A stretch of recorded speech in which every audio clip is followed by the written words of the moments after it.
And action!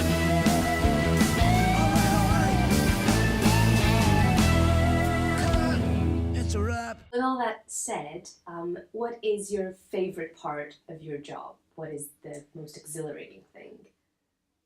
I think I can answer that. I've got two answers for that. For me, I love the first day of rehearsal. I love the moment when you get everyone in a room and there's an element of phew, we didn't get it wrong. And to see the beginning of the family, because we create something that didn't exist. Mm-hmm. You know, finishing the hat, we're talking about sometime, you know, look, I made a hat where there never was a hat. This thing didn't exist. It was words on a page and can be done in a million different ways. And our version begins. I mean, obviously there's the casting process and the design process and all the rest of it. But when you finally get everyone in the room the first time, it feels magical. I also love first preview, which a lot of other people around us will say that's the polar opposite, because it's the first time we are saying to an audience, do you like the look of my baby? I've birthed this thing and finally I'm handing it over. There you go, give me your opinion on it. And I tend to watch an audience far more than I watch what happens on the stage on the first preview. Oh, so if it was a wedding, you would be the person looking at the groom and not the bride. Or I would be the photographer, catching moments of what's going on, watching what's happening.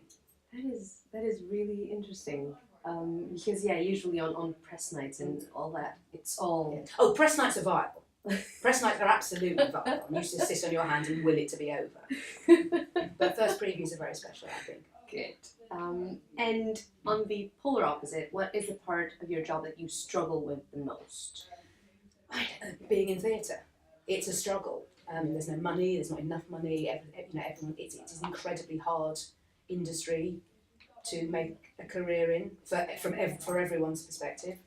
So I think my struggle as a producer is the bit where you have to say no to people, because everybody wants everything to be perfect, and sometimes perfect doesn't come out of having lots of money or having yes said all the time. So sometimes it means finding another way. And I've always been very interested in creating work that is not about sequins and huge set changes and 50 people in the ensemble. And I'm a big believer in actually the less resources you have means you can be more creative. So actually people's brains are stretched a little bit harder, and you find another way to create something that £10,000 could fix. Yeah. So I find that very interesting. But it is tricky when you're in production meetings and it's just like, no, It's not going to happen. Yeah. Okay.